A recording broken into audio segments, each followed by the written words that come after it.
Hi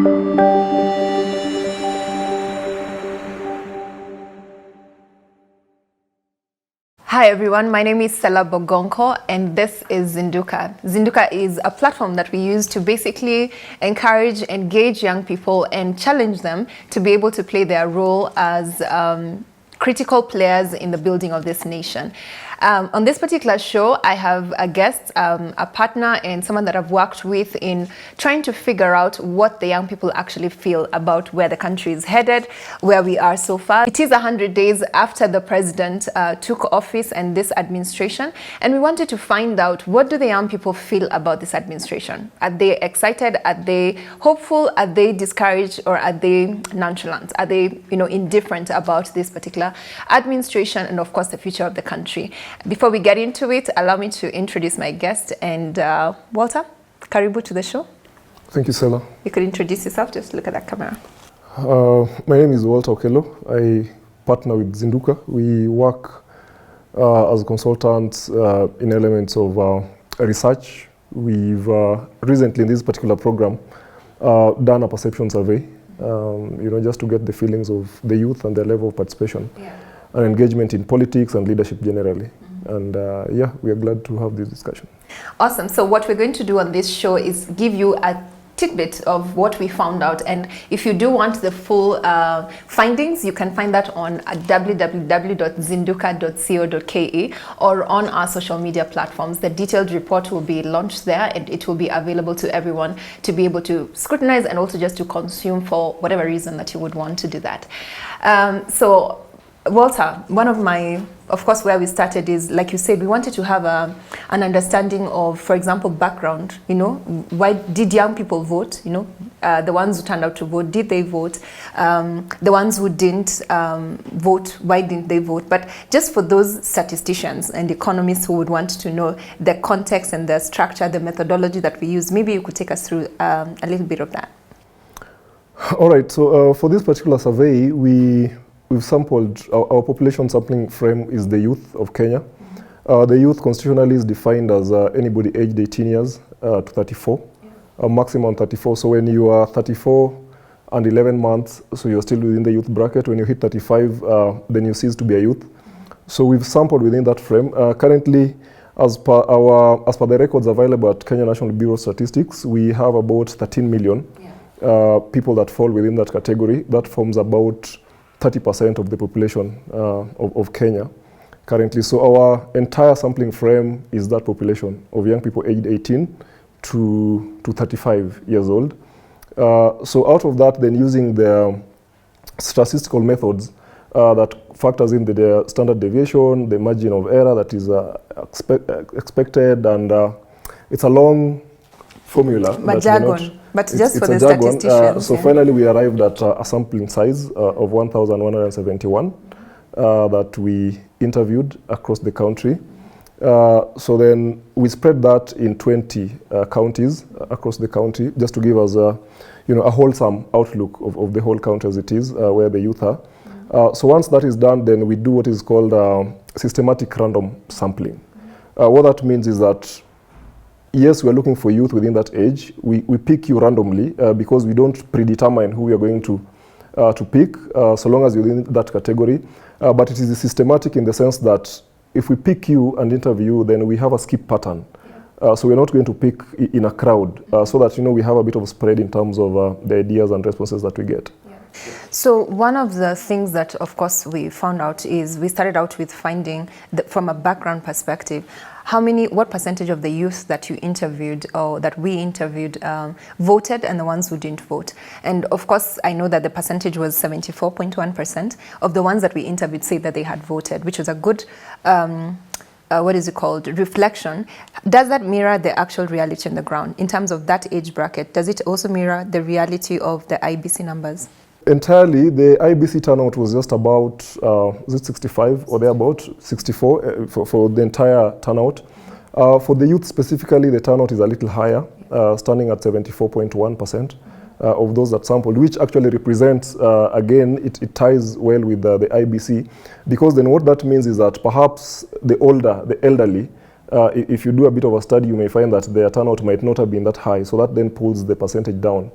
Yeah, so the 74.1 is consistent with the turnout that IB reported at the time of the vote. Yeah, and one of the things that we did with Zinduka in season 1 is we wanted to find out, to encourage young people to turn out to get their voter registration card. So it's we do know that we could have done better as young people, and of course we know that many of them gave their reasons. In the survey, some of them say the ones who didn't vote say they didn't vote because they didn't have an ID. Some of them say they didn't vote because they didn't have a voter registration card. This is despite all the campaigns that were done across the country, and there are other reasons they gave for that. So for that particular detail, you can look that up in the findings. But just to move on to one of the major findings or insights that came up. There were, of course, two major groups on why they voted for the 4 presidential candidates. So we have the 4, but we're going to focus on the 2. And there were reasons why the ones who voted for His Excellency, the President, Ruto, and we just picked the top 3 reasons why they voted. So, of course, they said their manifesto, the character of the candidate, and then of course the age, in this case saying that he was youthful and therefore he was resonating with them, and this is of course our focus was young people. Then for the Right Honorable former Prime Minister, they said that they voted for him, the ones who voted for him because of the manifesto.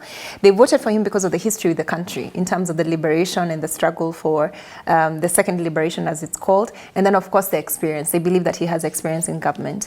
Did you find that interesting?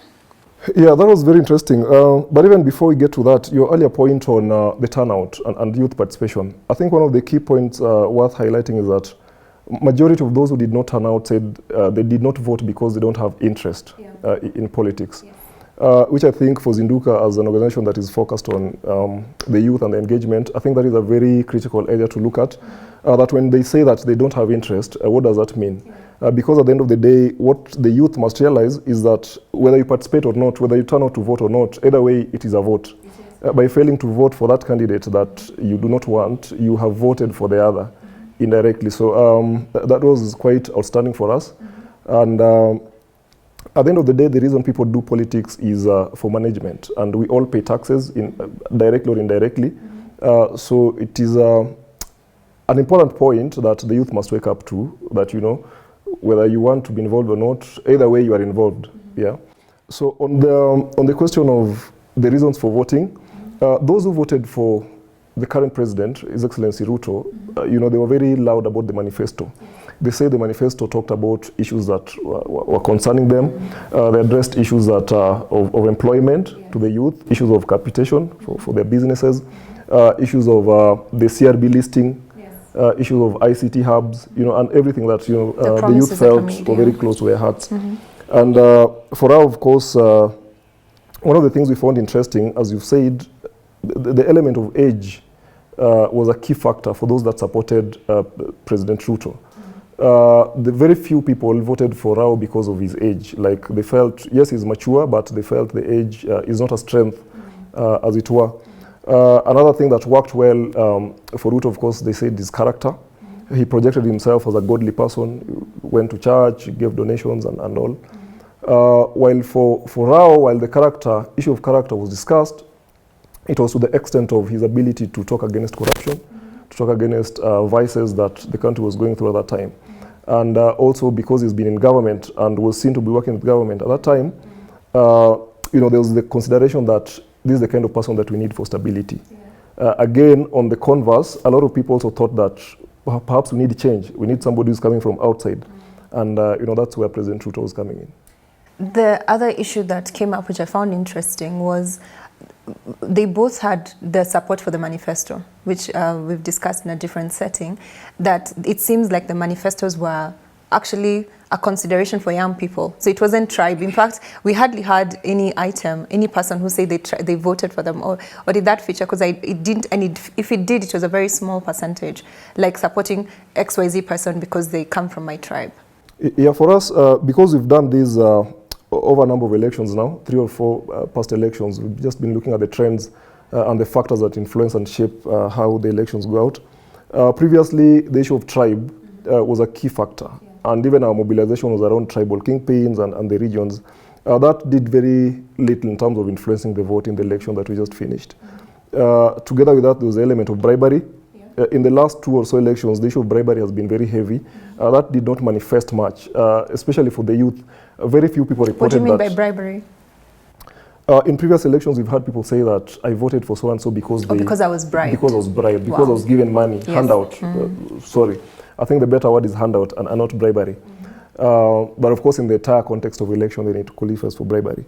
So in this election, there was a lot of focus on manifesto, like what is the agenda that, So the youth were very keen on the agenda that you bring on the table and how well you articulate your ability to see it through. And I think that worked pretty well for the Kenya Kwanza side. If you look at the statistics, 56% of those who voted for Ruto, the youth that is, say they voted for him because of his manifesto. For Rao, that gave him about 43% of his voters.